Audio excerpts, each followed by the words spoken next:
Hello students, good morning everyone. तो chapter laws of motion आपका चला हुआ है, जिसमें लास्ट वीडियो यानी वीडियो नंबर 3 में हम डिस्कस कर चुके हैं first law of motion and different type of forces. आज के वीडियो में डिस्कस करेंगे उन्हीं डिफरेंट टाइप ऑफ फोर्सेस के हेल्प से कुछ न्यूमेरिकल प्रॉब्लम्स। तो उसके लिए सबसे पहले ज़रूरी है फ्री बॉडी डायग्राम बनाना सीखना है आपको। तो सबसे पहले जो टॉपिक रहेगा वो आपका रहेगा FBD and conditions for drawing FBD। Free body diagram क्या होता है और फ्री बॉडी डायग्राम बनाने की कंडीशंस क्या होती है, ये हम डिस्कस करेंगे। तो लास्ट वीडियो में जो first law of motion discuss किया था उसमें मैंने आपको बताया था, if net force zero or forces are in equilibrium acts on an object, then the object remains in its initial state of rest or of uniform motion। ये था Newton's का फर्स्ट लॉ। तो अब इसी लॉ से related हम numerical देख लेते हैं। सबसे पहले FBD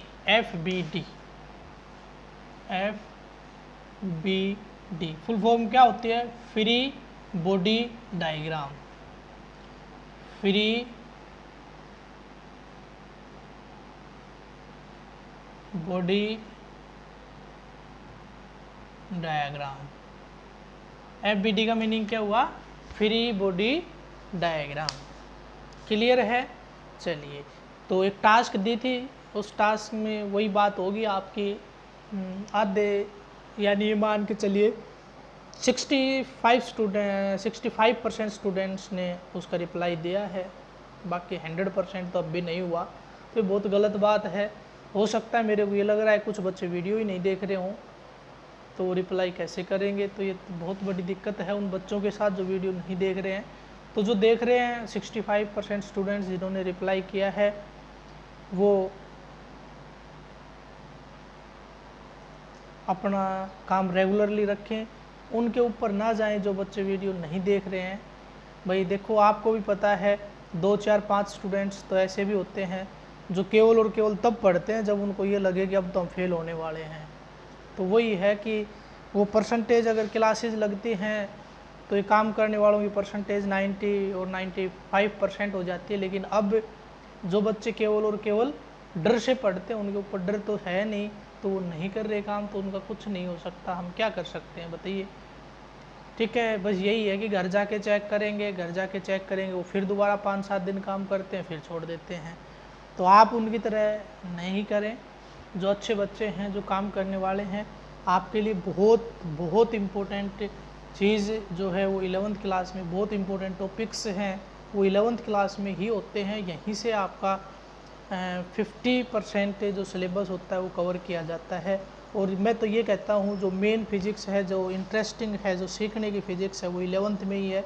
12th में तो सारा इमेजिनेशन चलेगा आपका, कंसिडर कर लेते हैं। ठीक है, दिखेगा कुछ नहीं, लेकिन यहाँ पे सब कुछ देख सकते हैं। तो चलिए ड्रॉ करते हैं FBD यानी फ्री बॉडी डायग्राम। तो लिखिए, सबसे पहले फ्री बॉडी डायग्राम बनाने के लिए क्या कंसिडर करना पड़ता है। तो रूल्स देख लीजिए इसके क्या होते हैं। Rules for drawing free body diagram. बस ज़्यादा नहीं है, ये मत सोचना कि बहुत ज़्यादा रूल्स हैं, बस केवल और केवल 2 या 3, मैक्सिमम 3 रूल बनेंगे। तो देखिए, फर्स्ट रूल क्या होता है, जो बॉडी होती है ना, जो भी ऑब्जेक्ट होता है, उसके ऊपर या उस ऑब्जेक्ट को हम किसकी तरह शो करेंगे? पॉइंट ऑब्जेक्ट की तरह या पॉइंट मास की तरह शो करेंगे। उसको हम पॉइंट ऑब्जेक्ट की तरह शो करेंगे। बॉडी को क्या बनाएंगे? पॉइंट ऑब्जेक्ट बना देंगे, चाहे वो कुछ भी हो।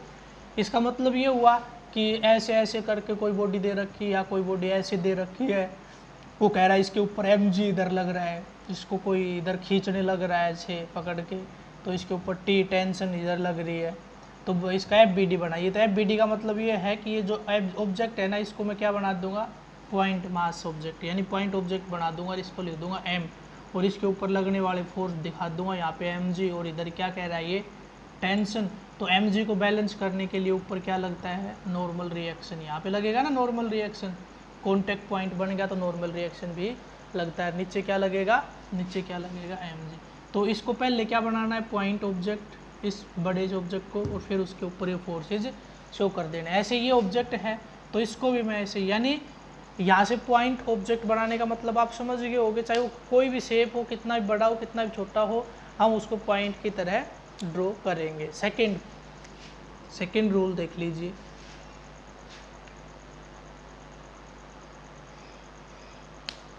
we will show all the forces acting on the object, acting on the body. We will show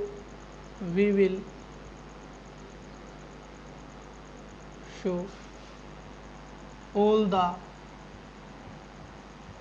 forces acting on the, या on it कर देते हैं, object on it, acting on it, we will show all the forces acting on it। इसका मतलब क्या हुआ, इसके ऊपर लगने वाले फोर्सेस को हम शो करेंगे। फ्री बॉडी डायग्राम में क्या दिखाएंगे, इसके ऊपर लगने वाले फोर्सेस, ना कि इसने किसके ऊपर क्या लगाया क्या नहीं लगाया, उनको हम शो नहीं करेंगे। तो क्या लिखोगे यहाँ पे, note the forces which applied by this on other object. उन फोर्सेज से हमारा कोई लेना देना नहीं है, इसने किसके ऊपर कितना फोर्स लगाया, हम तो केवल क्या शो करेंगे, इसके ऊपर कितना फोर्स लगा, इसके ऊपर लगने वाले फोर्स को हम क्या करेंगे, यहाँ पे शो करेंगे। क्लियर है। चलिए उसके बाद जो फोर्सेज हैं वो हमें किसके रेस्पेक्ट में शो करने हैं, फ्रेम ऑफ रेफरेंस के रेस्पेक्ट में शो करने हैं। लिख लो, forces should be shown with respect to frame of reference या reference point, with respect to reference point, forces should be shown with respect to reference point। देखिए चलिए question शुरू करते हैं क्वेश्चन को। बहुत इजी क्वेश्चंस होते हैं, सभी को आएंगे। देखिए मैं ज़्यादा लेंथी क्वेश्चन यानी स्टेटमेंट वगैरह जो भी है उसकी वर्डिंग जो होती है क्वेश्चंस की, वो ज़्यादा लंबी मैं नहीं लिखूंगा, बिल्कुल छोटे छोटे क्वेश्चंस मैं आपको दूंगा। क्वेश्चन है find tension force in both strings. Question है find tension force in both string. अब देखिए ये ऐसा कहने लग रहा है कि अपने पास दो स्ट्रिंग हैं, इन दोनों में आपको टेंशन निकालनी है। एक 2 kg मास है और एक आपका 5 kg मास है। एक का 2 kg है और एक का 5 kg है। ठीक है, इसका जो सिंबल है इसका मतलब ये होता है कि रिजिड ऑब्जेक्ट। रिजिड मतलब ऐसे ऑब्जेक्ट के साथ इसको टाई कर दिया, बांध दिया गया है जो हिलेगा नहीं, है ना, यानी दीवार के या छत के या किसी फिक्स ऑब्जेक्ट के। इसका मतलब क्या है, ये फिक्स है। समझ गए। ये जो लाइन और इसके ऊपर इस तरह से ये डोर दिखाए जाते हैं ऐसे, इसको क्या बोलते हैं, ये फिक्स ऑब्जेक्ट है। इसी फिक्स ऑब्जेक्ट के यहाँ पे क्या टाई किया गया है कि स्ट्रिंग के साथ क्या लटका दिया, 2 kg मास। उसके बाद इस 2 kg के साथ अटैच कर दिया गया 5 kg मास। वो कह रहा है ये आपके पास दो स्ट्रिंग होगी, एक ये और एक ये, इन दोनों स्ट्रिंग्स के अंदर क्या निकाल दीजिए, टेंशन फोर्स निकाल दीजिए। तो क्वेश्चन क्या है, find tension force in both the string. तो ज़्यादा सोचने की ज़रूरत है नहीं, अपने पास दो ऑब्जेक्ट हैं, दो बॉडी हैं, दोनों का क्या बनाना है, FBD। क्या बनाना है, FBD। तो इस ऑब्जेक्ट के नीचे भी और ऊपर भी दोनों तरफ क्या लगता है, फोर्स लगता है। तो ऊपर लगने वाला फोर्स मैं मान लेता हूँ T1 है। देखिए यहाँ पे ऊपर की तरफ, यानी ये ऑब्जेक्ट है, मैंने बताया था tension force always away from the object से दूर की तरफ। तो नीचे अब देखिए स्ट्रिंग बदल गई, यहाँ पे स्ट्रिंग अलग, यहाँ पे अलग, तो यहाँ पे अलग है, तो इसका मतलब नीचे क्या हो जाएगा, T2। नीचे क्या हो जाएगा, T2। क्या इसके अलावा और कोई फोर्स होगा, देखेंगे होगा या नहीं होगा। और यहाँ पे अगर देखें तो ऊपर की तरफ ये T2, स्ट्रिंग सेम है तो टेंशन क्या रहेगी, सेम। और नीचे क्या हो जाएगा, 5G, 5 × G, ऐसे लिख लो 5 × जी, 5 kg इंटू जी। ऐसा ही होगा कि नहीं होगा? चलिए, तो अब मैं बात करता हूँ इसके FBD की।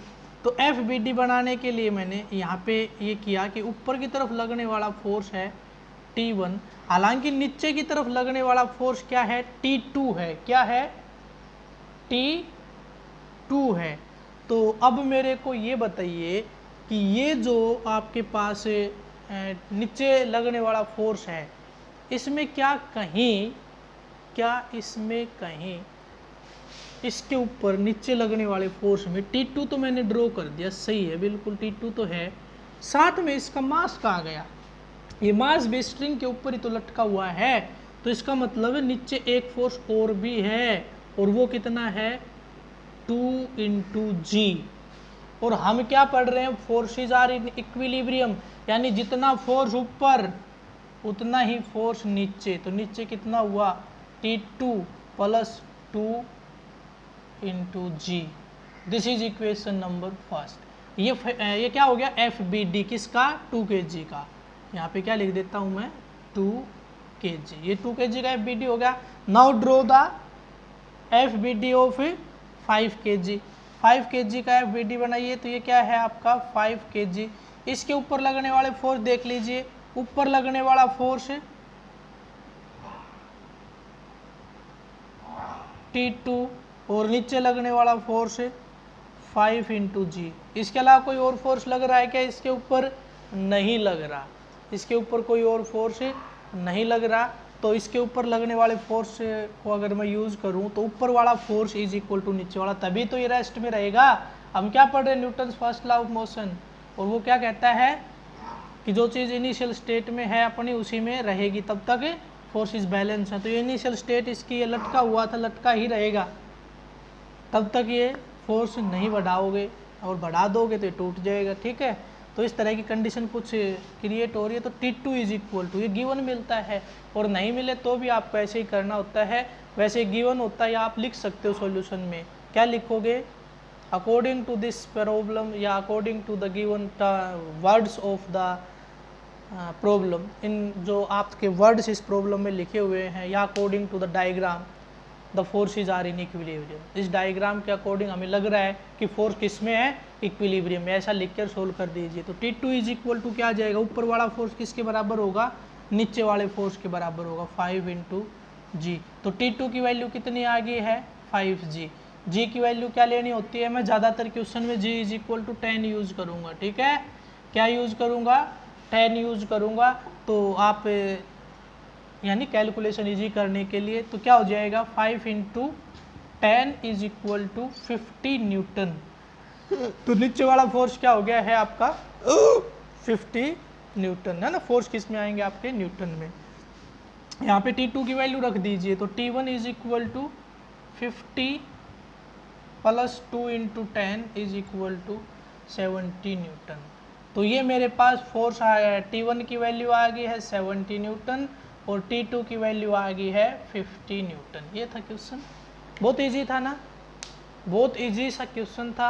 T1 की वैल्यू 70 न्यूटन और T2 की वैल्यू 50 न्यूटन। तो आपके सामने बिल्कुल आपके मतलब पेरेंट्स जो होते हैं, या इवन ग्रैंड पेरेंट्स हैं, आपके दादा दादी हैं, जिन्होंने कभी साइंस का नाम भी नहीं सुना, या सॉरी पढ़ा नहीं, मैं ये सभी के लिए नहीं कह रहा, हो सकता है किसी के दादा दादी, यानी बहुत से बच्चे ऐसे भी हैं जिनके साइंस के ही टीचर हैं, यानी मतलब ऐसे बुजुर्ग जिन्होंने फिजिक्स वगैरह नहीं पढ़ी हुई हो, उनसे भी अगर ये क्वेश्चन पूछोगे ऐसे कि कोई दो चीज़ें ऐसी लटकी हुई है, एक धागे से ये, एक धागे से ये, किसके ऊपर ज़्यादा टेंशन होगी, यानी किस में ज़्यादा खिंचाव आएगा, तो किस में आएगा? इसमें या इसमें। देखिए इसके ऊपर, इस धागे के ऊपर 2 kg और 5 kg दोनों लटके हुए हैं, लेकिन इस धागे पे केवल 5 kg लटका हुआ है। इस पे केवल और केवल कौन लटका हुआ है? 5 kg। तो इस पे कम आना चाहिए, यानी T2 की वैल्यू कम आनी चाहिए, आई ना 50, और इसकी कितनी आई? 70। क्लियर है? चलिए ऐसे करने हैं क्वेश्चन, बिल्कुल स्टेप वाइज आपको करते जाने हैं। नेक्स्ट क्वेश्चन मैं लिखने जा रहा हूँ। उम्मीद करता हूँ समझ में आया होगा। अगर नहीं आया तो वीडियो को एक बार रिपीट करें, और जहाँ पे भी कोई प्रॉब्लम आ रही है कि आपको लग रहा है कि शायद ये इधर होना था या इधर क्यों कर दिया, तो आप मेरे से डिस्कस ज़रूर करें। अगर एक बार प्रॉब्लम रहेगी तो फिर समझ में नहीं आएगा, तो इसलिए आप क्लियर करके चलें साथ साथ। नेक्स्ट जो क्वेश्चन है वो दे रखा है इस तरह से, देखिए डायग्राम बनाते जाइए और यहाँ पे एक ऑब्जेक्ट है उसको टाई कर रखा है ऐसे, इसके ऊपर इधर किसी ने फोर्स लगाया और ये भी बांध के छोड़ दिया, ये भी टाई अप करके छोड़ दिया। तो ये जो ऑब्जेक्ट है इसका मास है 5 kg, ठीक है, कितना है 5 kg। ये गिवन है आपके पास इसके साथ एंगल 37 डिग्री, ठीक है। और इसके ऊपर इधर ये कह रहा है कि T1 फोर्स है और इधर है आपका T2 फोर्स। और क्या पूछ रहा है आपको पता है ये क्या पूछना चाहिए इसको, फाइंड T1 एंड T2, ये क्वेश्चन है, ठीक है। पहले डायग्राम बना दीजिए फिर डायरेक्ट लिख दीजिए find T1 and T2, find T1 and T2 करें। चलो शुरू करते हैं। सबसे पहले क्या बनाना है, FBD। FBD में ये जो पॉइंट है इसको मैं क्या मान लेता हूँ 5 kg, मान क्या लेता हूँ है 5 kg। इधर लगने वाला फोर्स, इधर लगने वाला फोर्स क्या है, इसका नाम है भाई T1। नीचे लगने वाला फोर्स नीचे तो ना toward the centre of the earth क्या लगता है mg, ये हो गया 5g, सही है। अब देखिए ये जो फोर्स था आपका ऐसे लग रहा है, इसके साथ एंगल हमें पता है, इसके साथ एंगल हमें पता है, बताइए कौन सा एंगल पता है हमें, एंगल आपका कौन सा पता है, हॉरिजॉन्टल के साथ या वर्टिकल के साथ। तो अगर मैं इसको ऐसे कर दूं, ऐसे कर दूं तो कौन सा एंगल पता होगा आपको, यही पता होगा, कौन सा पता होना चाहिए भाई। अगर मैं इसको ऐसे कर दूंगा तो ये एंगल पता होगा आपको या ये एंगल पता होगा, डेफिनेटली ये इसके बराबर होगा 37। तो ये आपका कितना होगा 37, कौन सा हो गया ये, और फोर्स कहाँ ऊपर की तरफ शो कर रखा है T2, तो ये 37। तो एक कंपोनेंट इधर जाएगा, एक जाएगा इधर, एक जाएगा इधर और एक जाएगा इधर, तो ये जिसके साथ एंगल पता वो बनता है कोस कंपोनेंट है, ठीक है। ये एक वेक्टर क्वांटिटी है, ठीक है, वेक्टर क्वांटिटी एक पर्टिकुलर डायरेक्शन में उधर लग रही है। तो इस तरह से लगने वाले फोर्स, किसी एंगल से लगने वाले फोर्स के कारण उसके दो रेक्टेंगुलर कंपोनेंट बनते हैं, ठीक है। मैं उन बच्चों के लिए बता रहा हूँ जिन्होंने पीछे का थोड़ा बचा हुआ है या कुछ न्यू स्टूडेंट्स जुड़े हैं। तो ये T2 इस डायरेक्शन में लग रहा है, इसके साथ ये एंगल है। तो आपके पास ये होती है वाई एक्सिस, ये होता है एक्स एक्सिस और एक होता है जेड एक्सिस।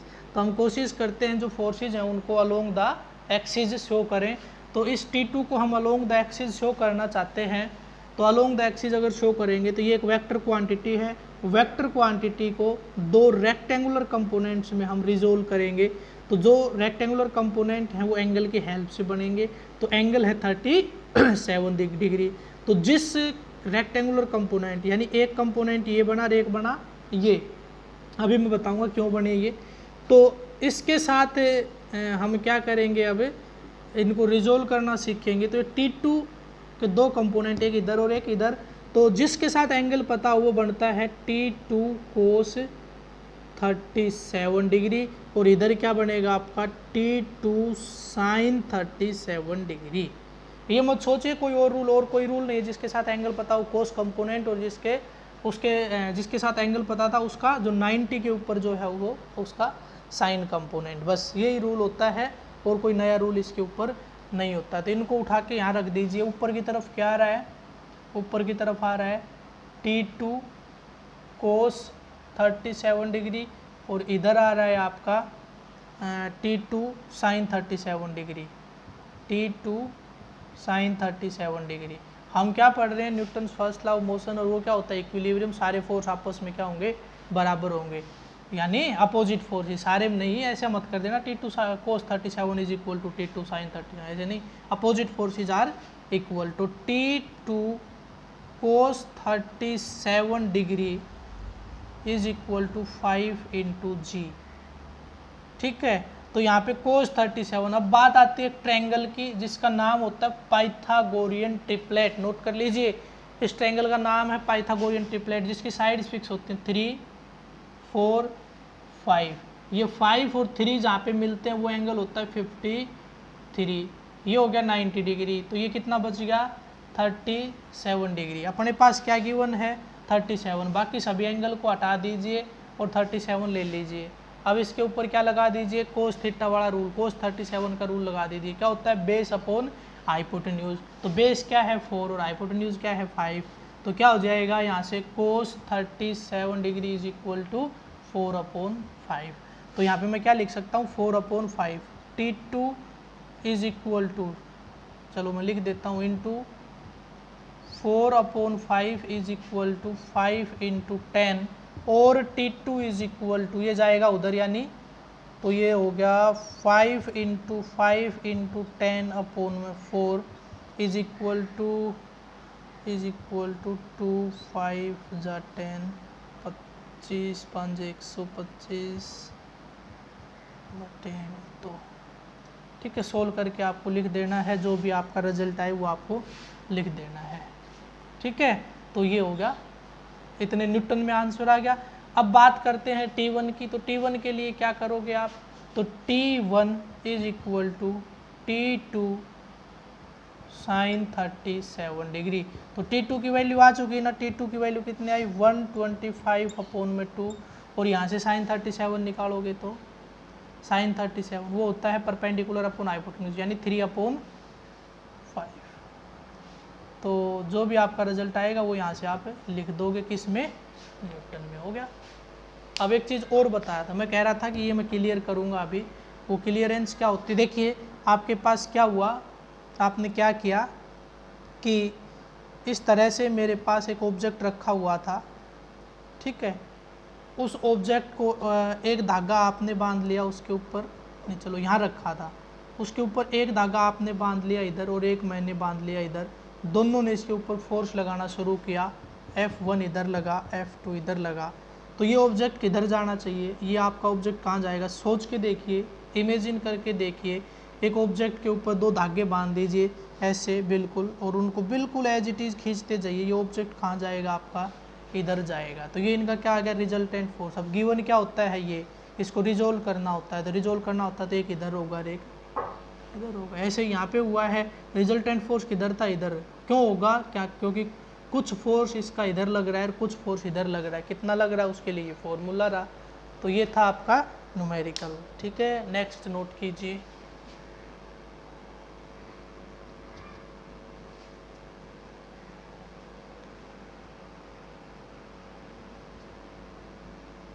नेक्स्ट है आपका, ऐसे ही क्वेश्चन दे रखा है, इसका मतलब समझ गए होगे।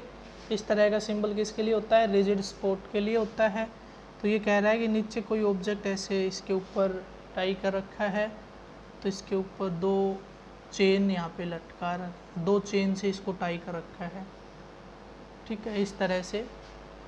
और एंगल आपका गिवन है, इसके साथ ये कह रहा है 60 डिग्री है और इसके साथ ये है 30 डिग्री।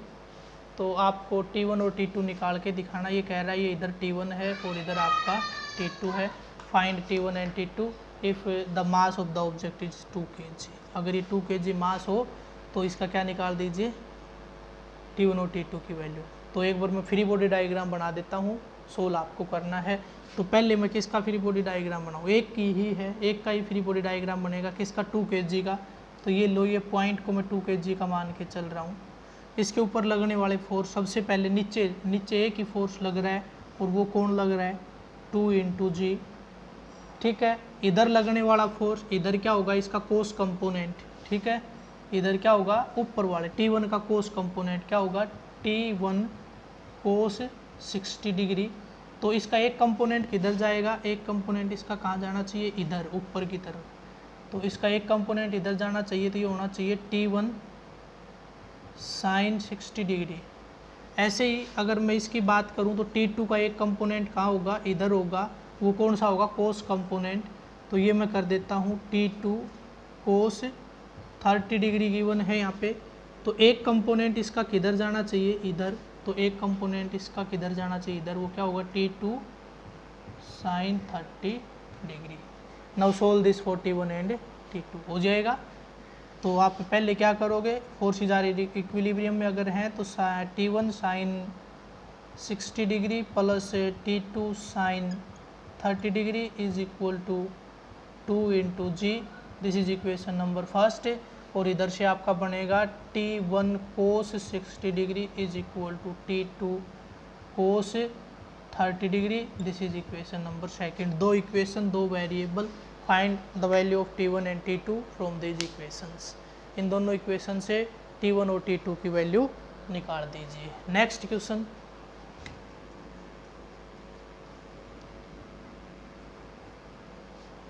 तो नेक्स्ट क्वेश्चन मेरे पास गिवन है। अब की बार थोड़ा सा चेंजमेंट है क्वेश्चन के टाइप में।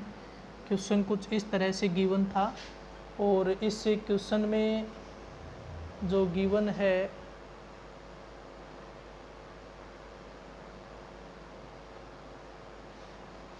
वो है ये एंगल थीटा है, ठीक है। कॉन्सेप्ट यहाँ से क्लियर होना चाहिए। और यहाँ पे एक कोई ऑब्जेक्ट रखा हुआ है जिसमें मास है m, ठीक है। तो सबसे पहले आपको यहाँ पे बताया गया है कि ये जो मास है इसको एक इधर फिक्स्ड स्पॉट के साथ टाई कर दिया है, यहाँ पे इसको बांध दिया गया है और बांध दिया गया है, जिसके कारण इधर जो फोर्स होगा वो आपका क्या रहेगा, T1 रहेगा। यहाँ पे जो फोर्स है वो आपका क्या रहेगा, T1 रहेगा। Then find the value of T1 and normal reaction. ये पूछ रहा है find normal reaction force N and tension force T1 और नॉर्मल रिएक्शन फोर्स निकालना है। तो वो नॉर्मल रिएक्शन आपको पता है कहाँ होती है, वो नॉर्मल रिएक्शन होती है ये सरफेस इन कॉन्टैक्ट हुए तो इन सरफेस इन कॉन्टैक्ट, जो सरफेस कॉन्टैक्ट में उसके ऊपर 90 डिग्री का एंगल बना दीजिए। ये दिखना चाहिए आपका ये एंगल कितना हो, 90 डिग्री। तो ये हो गया आपका नॉर्मल रिएक्शन फोर्स N, ठीक है। ये आपका गिवन है, इतना आपका क्या है, गिवन है। तो सबसे पहले मैं शुरू करता हूँ इसका फ्री बॉडी डायग्राम। तो देखिए फ्री बॉडी डायग्राम में ये एक ऑब्जेक्ट है, ये एक ऑब्जेक्ट है जिसका मास m गिवन है। इसके ऊपर लगने वाला फोर्स देख लेता हूँ। सबसे पहले एक फोर्स इधर लग रहा है, इधर, जिसको नाम दे रखा है T1। इसके ऊपर एक फोर्स इसके 90 डिग्री पे लग रहा है जिसको नाम दे रखा है नॉर्मल रिएक्शन फोर्स N, है ना, यही गिवन है। अब देखिए इसके ऊपर लगने वाले फोर्सेस, इस नॉर्मल रिएक्शन फोर्स को हमें रिजोल्व करना पड़ेगा या नहीं करना पड़ेगा। तो वो डिपेंड करता है कि किस एक्सिस में एक्ट कर रहा है या इसको कोई बैलेंस करने वाला फोर्स है या नहीं है। तो सबसे पहले अगर ये ऑब्जेक्ट इस सरफेस के ऊपर रखा है तो डेफिनेटली mg फोर्स ज़रूर लग रहा होगा। तो वो mg फोर्स हमेशा कहाँ लगता है, towards the centre of earth. तो यहाँ पे एक फोर्स और मैं ड्रॉ कर रहा हूँ और ये है आपका mg। अब देखिए इस नॉर्मल रिएक्शन फोर्स को बैलेंस करने वाला फोर्स इधर जाएगा तो इधर mg का कोई ना कोई कंपोनेंट रहेगा। तो सबसे पहले बात करते हैं ये एंगल कितना होगा और उसके बाद इसका एक कंपोनेंट अगर इधर गया तो एक कहाँ आना चाहिए, इधर आना चाहिए। ऐसा अगर हो गया तो हम इसको सोल्व कर पाएंगे, अदरवाइज सोल्व नहीं होगा, अदरवाइज ये सोल्व नहीं हो पाएगा।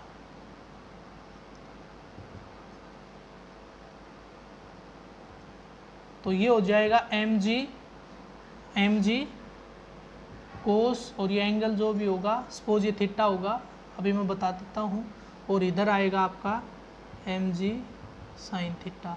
देखिए गिवन तो ये थीटा था, मैंने थीटा कहाँ उठा के रख दिया, यहाँ। तो इसके पीछे कॉन्सेप्ट क्या है, ये थीटा क्यों होगा, यहाँ समझिए इसको, ये थीटा क्यों होगा। ये लाइन ऐसे की मैंने और इसको बिल्कुल अपोजिट साइड में कर दिया ऐसे, इसको कर दिया अपोजिट साइड में ऐसे। तो ये अगर थीटा है तो ये कितना हो गया, ये कितना हो गया 90 डिग्री। तो एक ट्रायंगल के तीनों जो एंगल्स हैं उनका सम कितना होना चाहिए 180। तो ये कितना बचना चाहिए 90 माइनस थीटा, ठीक है। अब मैं कह रहा हूँ इसके बीच में इसके बीच में एंगल कितना है 90 डिग्री, क्योंकि इसमें 90 है तो इसका तो अपोजिट ही तो बनाया है मैंने। तो इसमें और इसमें कितना होना चाहिए 90 डिग्री। तो ये कंप्लीट कितना हुआ 90 डिग्री। इसमें से ये सब्ट्रैक्ट कर दूँ, कौन सा, ये, तो ये बच जाएगा। तो 90 माइनस थीटा, इसको ओपन करोगे तो 90 माइनस 90 प्लस थीटा, इससे ये कैंसिल, तो ये एंगल कितना बच गया, ये कितना बच गया, थीटा। तो इसलिए मैं इसको क्या मान लेता हूँ, थीटा। अगर ये एंगल मेरे पास है, अगर ये एंगल मेरे पास है, तो अब इस mg का एक कंपोनेंट इधर और एक इधर, तो ये आपका हो गया इसका रिजोल्यूशन। तो आपके पास यहाँ पे T1 की वैल्यू आ गई है mg साइन थीटा, और नॉर्मल रिएक्शन की वैल्यू आ गई है n is equal to mg cos theta.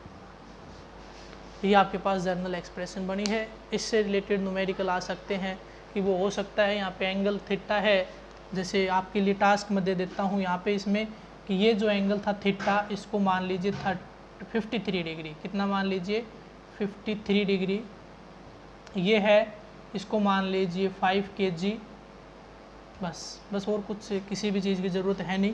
Theta की जगह 53 डिग्री रख लीजिए और मास रख लीजिए 5 kg। Then find the value of T1 and normal reaction and.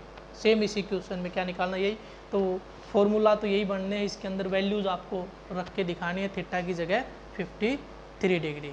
ठीक है, तो पाइथागोरियन ट्रिपलेट ट्रायंगल का यूज करोगे, यहाँ पे 37 को हटा कर ये क्या ले लोगे 53 डिग्री, और इस ट्रायंगल से किसकी वैल्यू रखोगे, थीटा की, यानी साइन थीटा, साइन 53 डिग्री और कोस 53 डिग्री की वैल्यू रखोगे, फिर सोल्व कर दोगे आप किसके लिए, इसको T1 और n के लिए, तो ये क्वेश्चन आपका हो जाएगा। ऐसे ही आपके पास, चलिए इस वीडियो में इतना ही बहुत है, अदरवाइज ज़्यादा हो जाएंगे। इसके दो, अभी आपकी 2 टाइप हुई हैं, 2 टाइप हुई है, मैंने बताया था आपका कि मैक्सिमम आपके 4 टाइप होती हैं इसके अंदर, तो 2 टाइप और बची हैं, नेक्स्ट वीडियो में देखेंगे। उसके बाद फर्स्ट लॉ और उसके न्यूमेरिकल प्रॉब्लम्स ख़त्म, उसके बाद सेकंड लॉ हम शुरू कर देंगे। तो इस फर्स्ट लॉ में मैंने आपको टोटल मिला के जितने भी क्वेश्चन दिए उन सभी में कैलकुलेशन पार्ट तो आपके लिए छोड़ा ही है, साथ में 2 टास्क आपके पास छोड़ दिए हैं, तो वो दोनों टास्क मेरे से शेयर करनी है, और सभी बच्चों के रेस्पॉन्स मेरे पास आने चाहिए। कोई भी प्रॉब्लम अगर आपकी रह जाती है या आपको ये लग रहा है कि शायद थोड़ा कम समझ में आया है, तो भी आप मेरे से ज़रूर बताएं। कोई भी प्रॉब्लम हो तो मेरे से डिस्कस ज़रूर करें। आज के वीडियो में इतना ही, थैंक्स।